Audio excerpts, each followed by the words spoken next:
Good morning, everybody, and thank you for joining us for another episode of Coffee and Something Stronger. My name is Cody Norred, Executive Director of Georgia Interfaith Power and Light. Coffee and Something Stronger is a coffee chat style interview show where we sit down with faith leaders, practitioners, and talk about the intersections of climate, faith, and environmental justice. And this morning we have on a very special guest as part of our Eco Faith from Home 30 Days for Climate Action. We have on the man, the myth, the legend, Reverend Dr. Gerald Durley, the chair of Interfaith Power and Light and pastor emeritus of Providence Missionary Baptist Church, a man who I could go on and on and on with introductions, and we would have no time for questions. Dr. Durley, thank you for joining us this morning. Thank you so much, Cody. This is my honor. This is a privilege just to be here in your midst and all the great work that you're doing here in the state of Georgia. We realize that as Interfaith Power and Light, we're in 40 states, but I have to say, not that I just live in Georgia, but you are doing a magnificent job, and it's such an honor to be on this program this morning. Coffee and Something Stronger. Well, I really appreciate it. Before we get started this morning, why don't I ask you to offer some of the quotes that I think you prepared? Yeah, it's very interesting when you called and asked me to join you on the program. 10 years ago, I could not have done this because this was not in my bailiwick, if you will. Climate change, global warming, carbon dioxide in the air, polar bears, deforestation. These were alien words to me because, as you know, I joined the movement with Dr. King many, many years ago.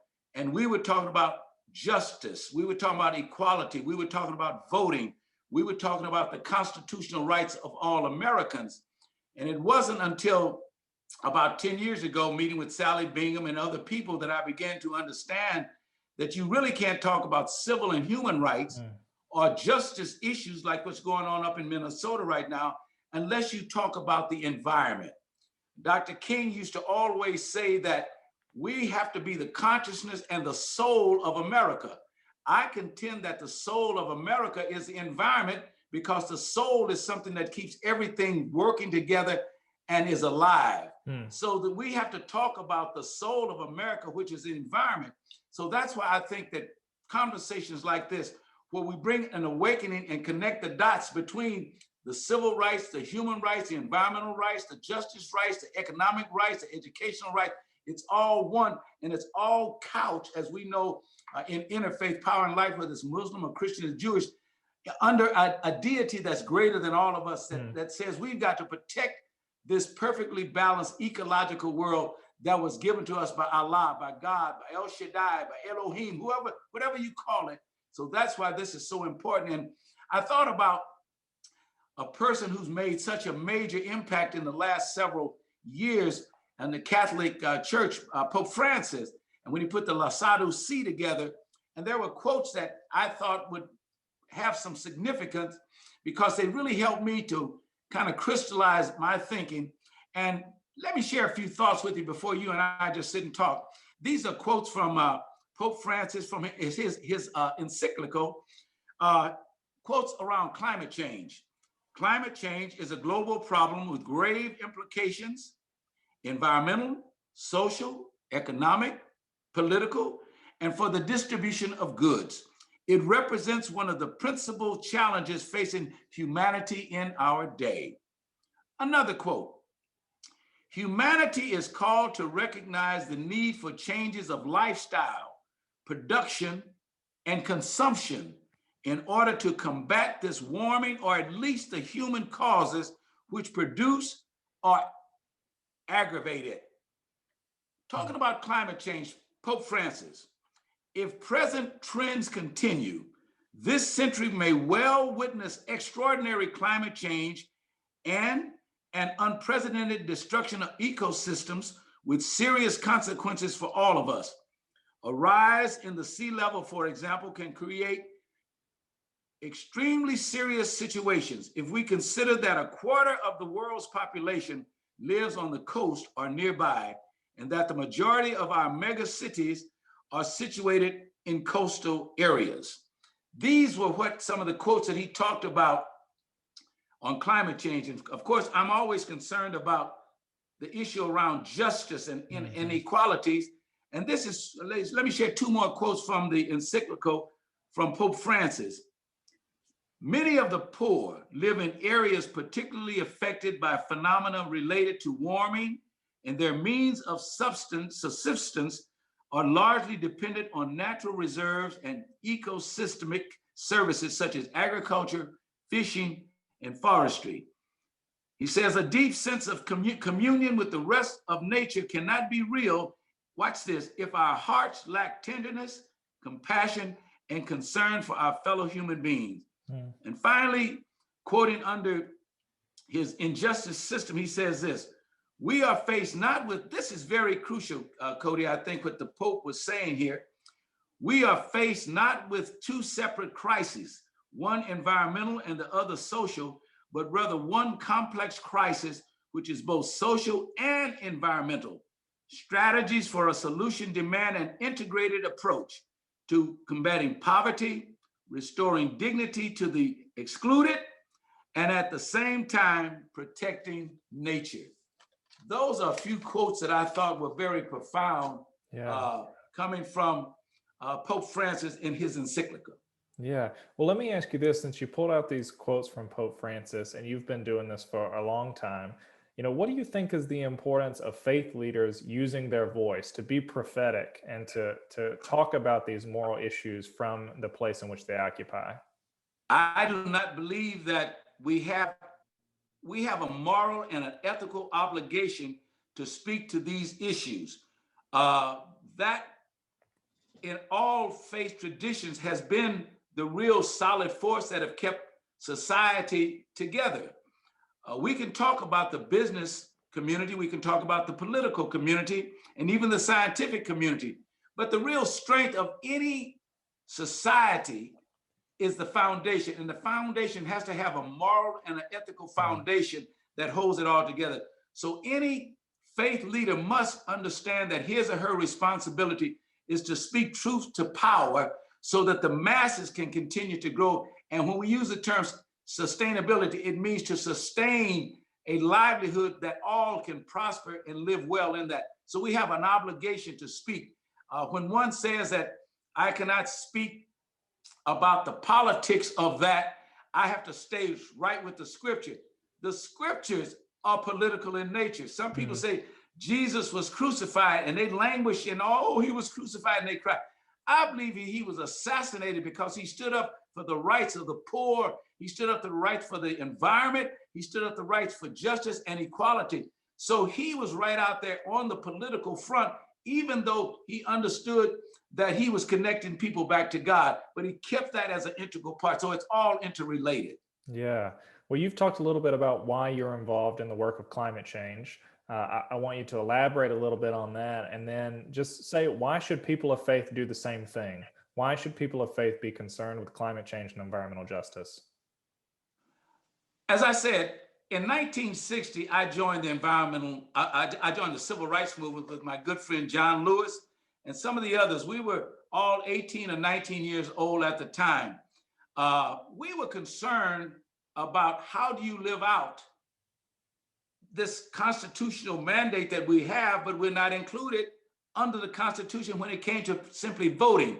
So our issue was voting, the right to vote, because that's a constitutional right of all Americans. And so we stayed on that till 1964 and 5 when we got the voting rights and the Civil Rights Bill passed.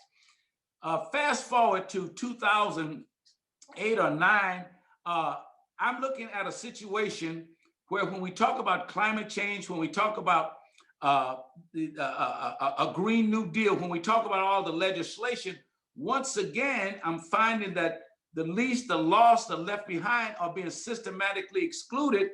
When you look at Cancer Island down there in Louisiana, where major companies are coming in and polluting, 150 companies down in that small strip. And most of these are in poor areas, in rural areas, in communities of color.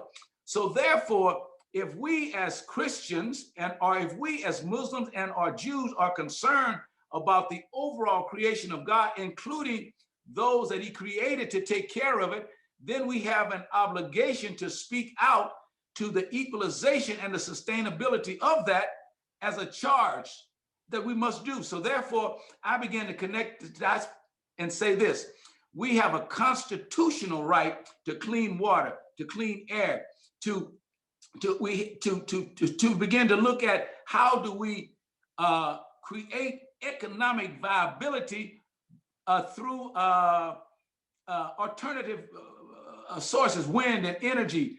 And in doing that, then I have an obligation, you have an obligation to say, now, how do we bring the masses along?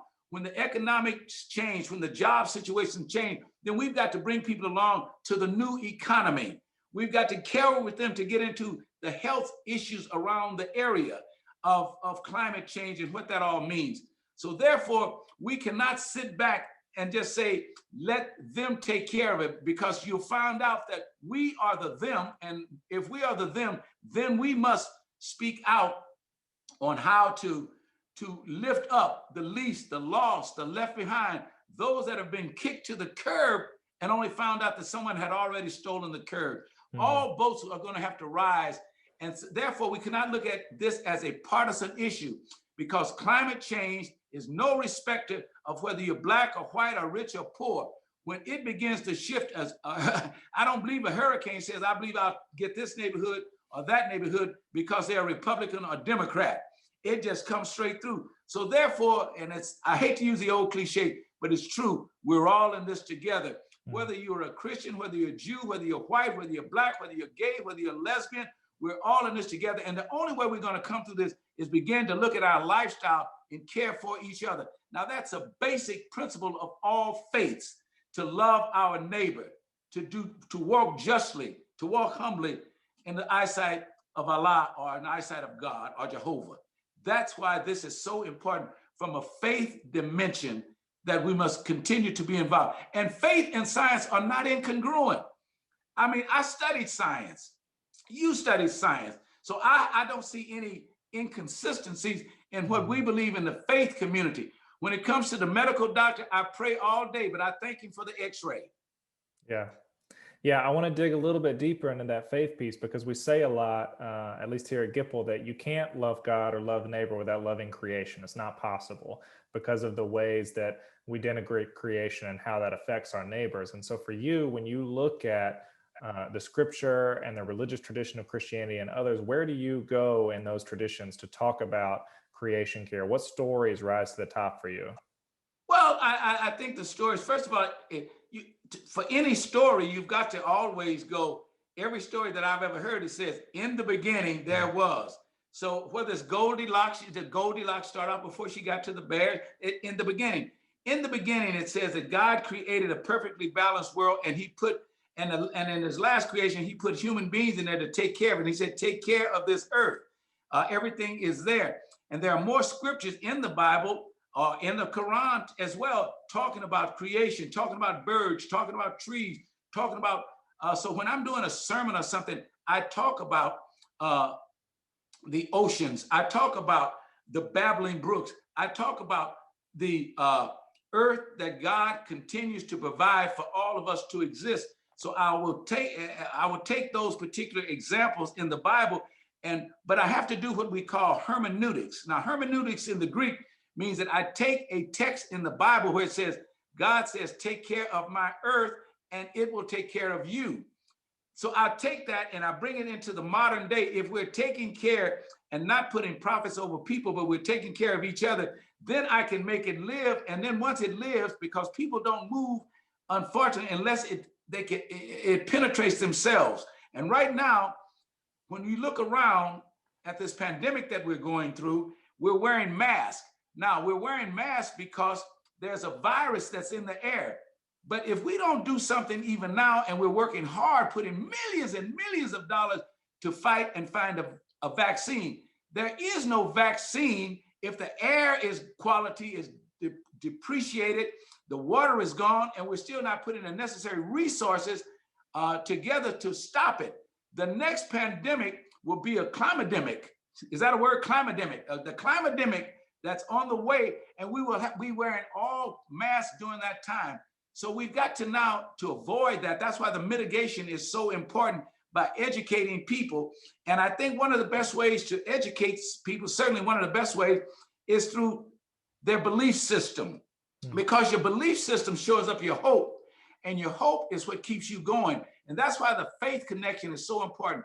Our major role is to give hope, not some nebulous pie in the sky dream, but the hope that it will be all right. But our faith without action is dead. So we've got to get involved with that, because a hopeless country, a hopeless society leads to a society that will become depressed, and depression leads towards self-destruction. And we're moving towards self-destruction because we're becoming hopeless. Because can we stop forest fires? Will tsunamis continue? Can we stop the earthquakes that are tearing up the Middle East? That's a feeling of hopelessness. So the faith community gives hope that we can make a difference, but we will not make a difference until we begin to put some of the action steps in line politically and economically, as well as scientific. So that's why they all are interconnected. Yeah.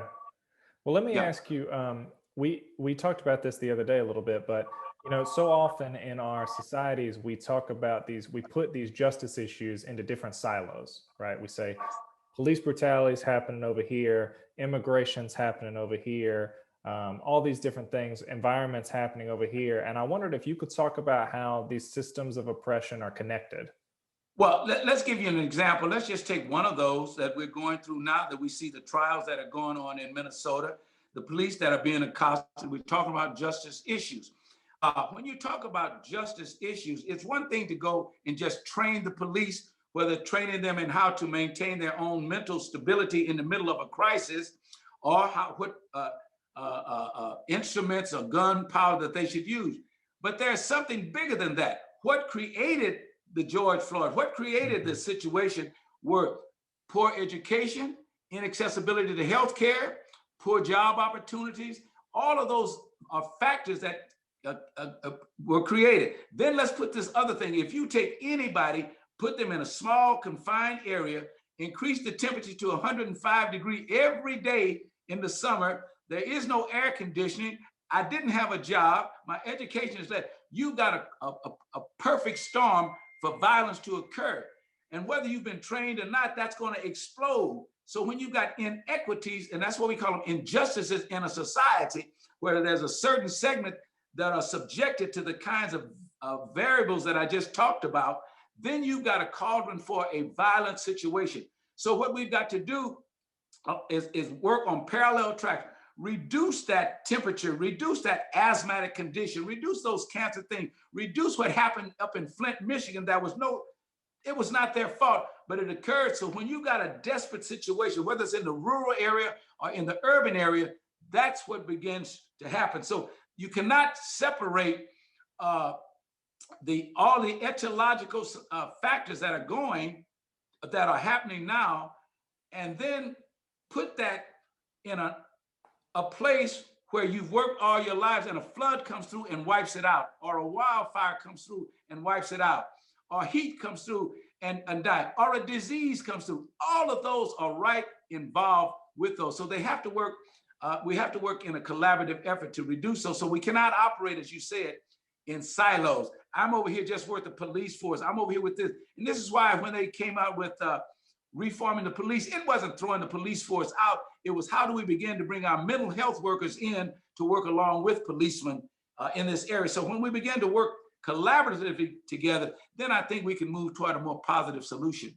Yeah, you talked a lot about all these different issues that continuously disenfranchise the same kinds of communities, right? Black and brown communities across America are continuously disenfranchised in all these different ways, and then bear the brunts, of course, of climate change and global warming, also of natural disasters, more so than any other community.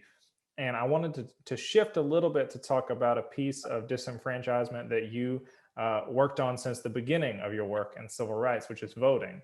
And the most recent kind of onslaught of voting rights that's happened in Georgia, but across the nation, and how that is connected to climate. Because I think when we think about it, you can't have effective work on climate if people can't use their voices and people can't vote, right? We can't make effective climate policy if people can't vote. And so I want to give you the opportunity to speak to that. Well, when you talk about what's going on now, the redistricting, many of the suppressive laws, and particularly the draconian law here in Georgia, SB 202, the question has to be, why are these states across the nation coming up with these suppressive laws? And the reason is that they want to vote a certain way so they can maintain a certain power. Then the question then, what kind of power are they? Is that need either real or not real? And that's based upon fear. When there is a fear in anybody that wait, they're taking over, or they're going to win the vote. And if they win the vote, then they will have the power. And if they turn the power, then they're going to turn on us. And we will be second to them, which is not the case. But that fear. So the fear now, we won great here in Georgia, but the fear now, and they put these laws in place so that they can stop the leaking of the perception of losing power, rather than their power gets stronger when we all come together from our various different points of view. So by voting, you can vote for redistricting, you can vote for certain laws around the environment, but you can't vote if they stop the voter registration, if they stop the time when you can vote, if they close off the voting booths. So all of those things are very clear. So we've got to now go back to what we started with 60 years ago, the power of the vote, the power of the people. That's the democratic process. So now we've got to understand that, because all of the laws, even let's just take the legislation that they're talking about, the Green New Deal and other things, those are all political issues that have been shored up by business who wants to keep big pharma, if you will. Well, they want to keep this together. So what we've got to do is get our people in position, understanding the vote, and any type of suppression that goes, we've got to fight it tooth and nail, as we did. Unfortunately, 60 years ago, we were fighting for the vote then, and now we're fighting for the vote, because the vote, we will begin to make impact upon what it is that's the environment that we're trying to do in the environment. Without that, I think the business community will run roughshod, and we will not mitigate the climate change situation as we know that we must do right now. Yeah. And we're right on the precipice, Cody. We're right on that precipice. We can go one way or the other, and we cannot let fear. We go back to the faith principle that I tell people. God did not give us the power of fear, but of a sound mind. Of a sound mind and of love. And when you combine a sound mind with love, and people coming together saying, how do we best lift everyone so that we can all live in this world together as it was created? That comes with a sound mind of love and of self-discipline. Right now, we're in an undisciplined kind of nation, and we've got to get back to the discipline where we can understand that your life has value, my life has value, and our lives have value when we can create an environment that is valuable to all of us. Yeah. Talk, Durley. Yeah. So you're preaching now. We need to get you a pulpit instead of a desk. Well, I think we have to be excited about. When I first got into the movement, the environmental movement, I almost left the first couple of months, because I ran across some of the most people that had the financial resources, some of the smartest people that I knew. They knew all the information about climate change. I listened to Al Gore because the movie had just come out, Inconvenient Truth. And I was intimidated. I said, these are the smartest people. These are the wealthiest people. These are the most connected people. These are business people. They know the political structure, but they're the dullest people I've ever met in my life. I said, I almost went to sleep because they kept saying it was a humdrum. It just kept going. If we're to bring about any change right now with these young people that I feel very optimistic about, we've got to show some excitement, because we're in competition with the Atlanta Housewives. We're in competition with all of the new movies that are coming out. We're in competition with the rappers. We're in competition with all of this excitement. So those of us in this environmental movement, we've got to be as excited and as enthusiastic. Going back to the faith, enthusiasm. Enthusiasm, the Greek word is entheos, meaning in God, entheo, enthusiasm. So we've got to take advantage of this Kairos moment to make a difference and not be chronologically addicted to the past. Yeah, that's a good word. I want to shift a little bit to talk about, we mentioned it briefly, kind of climate and climate disasters and disaster preparedness and community resilience. All these things are big topics right now in this work.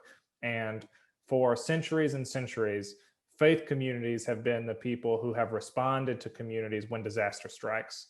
It has been congregations that has helped alleviate those needs when disaster strikes. And so I wondered if you could talk about why faith communities in particular are uniquely equipped to respond to climate disasters and make communities more resilient as we respond to climate mitigation and the threats from climate change.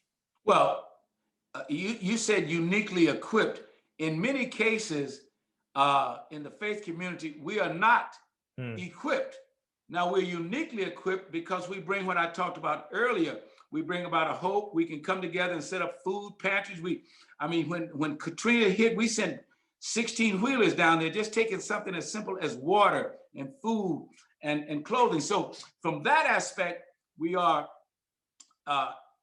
uniquely equipped because we believe that God will see us through, that there is not that God can never fail. So we use these imperative cliches, if you will, that we believe in so strongly.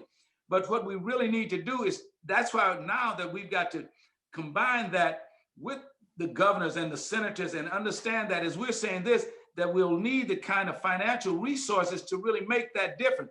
We'll need the kind of political strength through voting that can tell ex fossil burning company, stop polluting in that way, or you will be fined, or you will be closed, or whatever. So we're unique in that we go down there because we feel, but we don't have all of the necessary kinds of clouts right now. That's what we're building up. 3 words are so important in the movement. We organize, strategize, and then mobilize. We're fairly organized.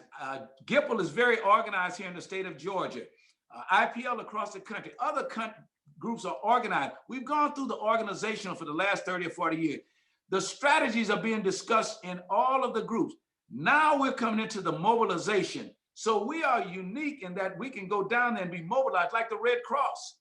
But they need those other kinds of the political base and the political base and the business community.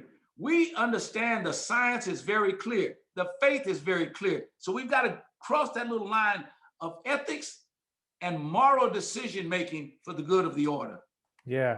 Well, you talked about putting all this stuff into action, continuing to resource our communities and move into action. And I know that you have been doing a lot of work with Drawdown Georgia and just did some interviews with them as well. And I wondered if you could speak to why it's important to have these local solutions, right? That have local stakeholders, local elected officials, local community leaders, that local solutions that truly address the problems that local communities are facing.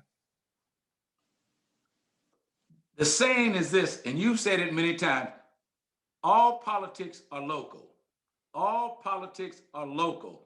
All politics are the guy that's driving the tractor out in Iowa that says, wait a minute, we think the price of corn is too high. Let's get with these people here and and it starts local because they see and they feel the pinch. People talked about how did we win, and particularly putting these 2, John Ossoff and Raphael Warnock, in office. It was not done on the national level. It was done at the local level. What we did, we looked at 19 counties in Georgia where 70% of the vote in these rural areas was there to look at more progressive ways. So what we had to do was go down into those 19 counties where 70% of the people were being negatively disproportionately impacted because of the senators' votes, and say, wait a minute, you people, if you want a difference, you got to come out and vote. And they came out in mass numbers in just 19 out of the 153 counties here in Georgia. 19 composed 70% of the vote that we were after. When that occurred and they showed up en masse on Sundays and and boxes that they could put their votes in, that's what made the difference. So again, it goes back to the local community and respecting not only the local people, but the local organizers. All too often, we think that it can happen at the large mega, at the large organizational group, And they have nice meetings and they put the reports out. But the real change is going to occur when you and I and the local people and the local organizers come together and look at what the Public Service Commission is doing around broadband. Look at what the Public Service Commission is doing around the nuclear plant, and work with the 5 or 6 public service commissioners in your area, because that's where decisions are made about how much you will pay for your energy. They don't make that decision on 1600 Pennsylvania Avenue. So everybody must get involved at the local level, and then it begins to spread. It does not come from the top down, but from the bottom up. Look at every revolution that's ever occurred, including Beijing. It came from the people. And that's why you see the little thing. I'm too old to lift a fist now, but I used to say people power. It's the power of the people.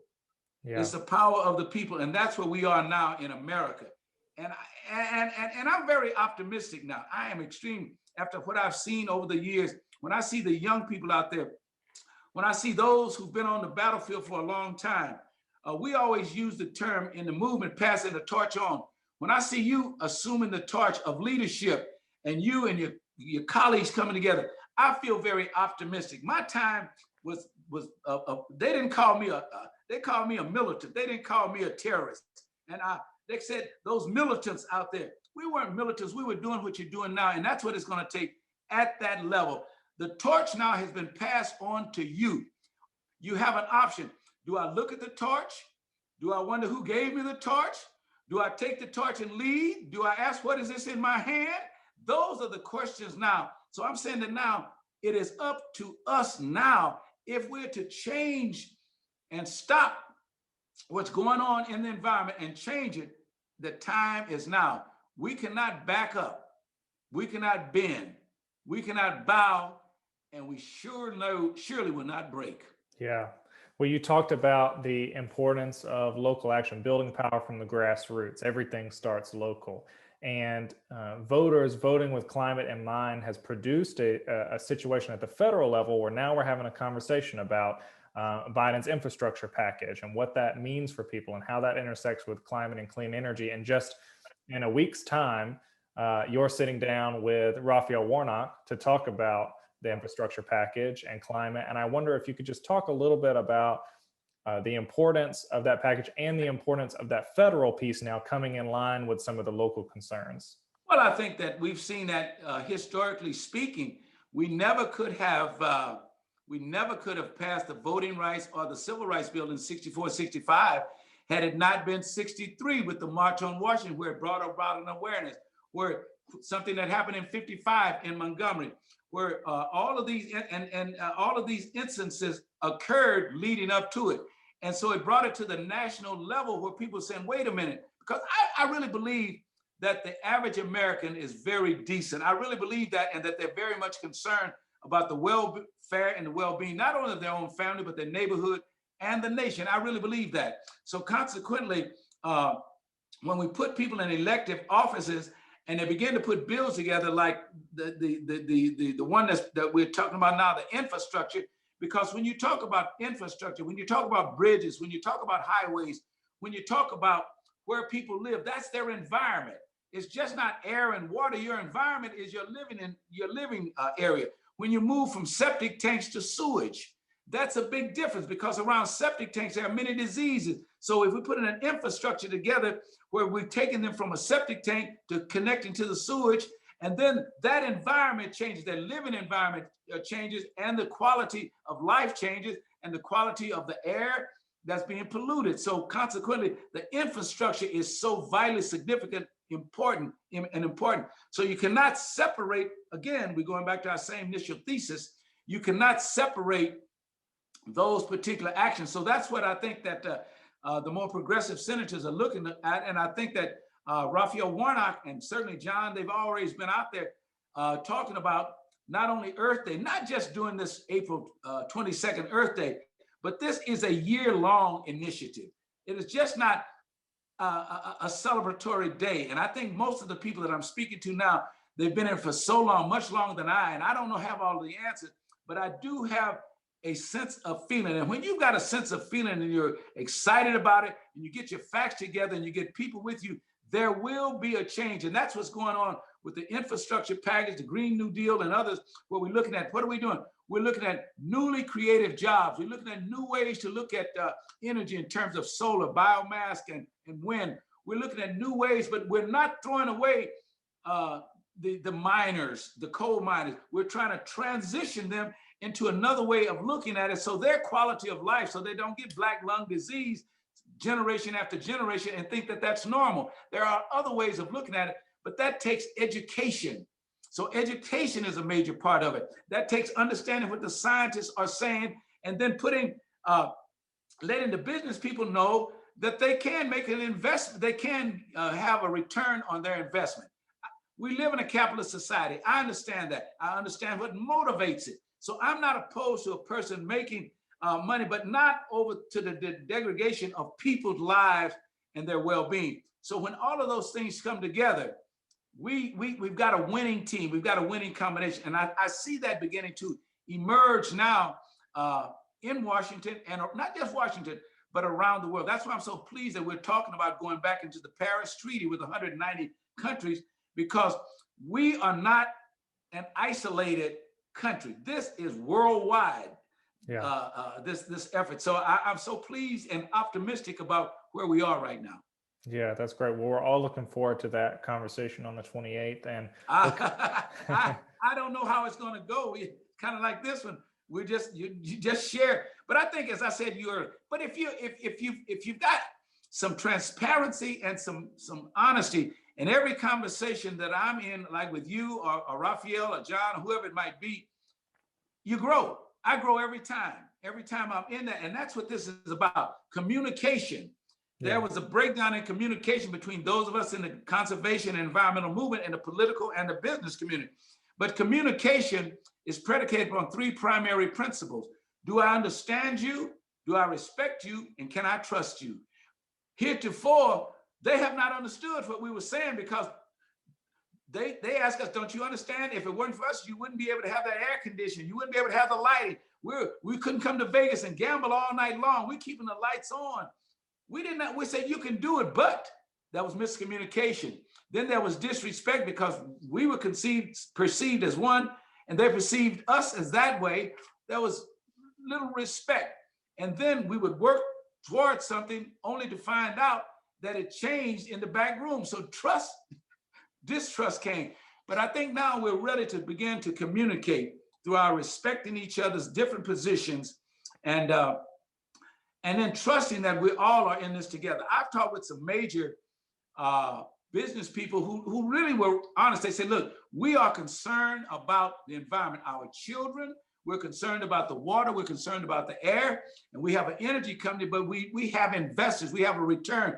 Therefore, and they would always tell me, we've invested millions in research to move toward clean new energy. We're exploring. We started off looking at natural gas, and we went into fracking, but methane came up. So now we got to go another way. So we looked at nuclear, and now we are looking at solar. We are looking at wind. So we're concerned about that too. So there is a new level of awareness, but they've got to understand, we've got to see how we make a profit. So how do we work with them to show them that they can have return on their investment and still help human life, plant life, and the environmental issues of our time? Yeah, thank you for that. Well, we are coming towards the end of our time here, and I've got just one last question for you, Reverend, which is, you have been in this work for a long time, fighting for justice on a ton of different fronts.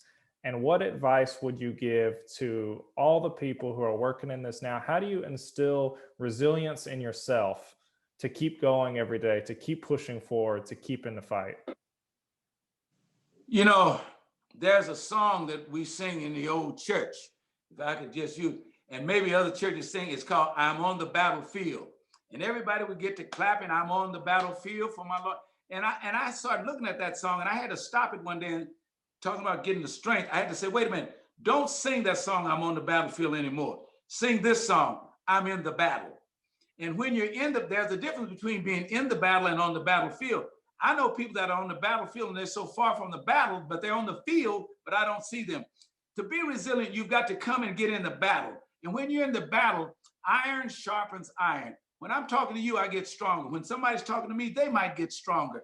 So when we're in there, because our cause is right, our cause is just, our cause is moral, our cause is ethical, our cause is it meets all of the criteria of all of us who believe in justice.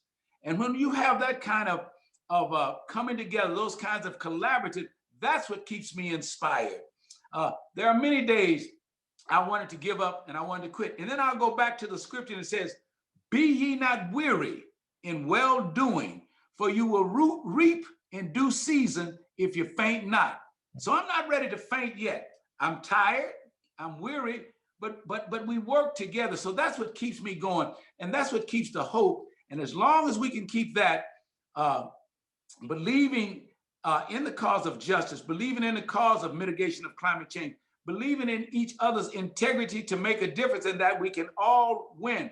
I didn't say we'd all be satisfied. No, you'll never satisfy everybody, but you can reach a point where we can all feel the necessity for having a very prosperous, progressive life that is full of health, that has employment opportunities, and where we can respect each other's differences and make us a stronger nation.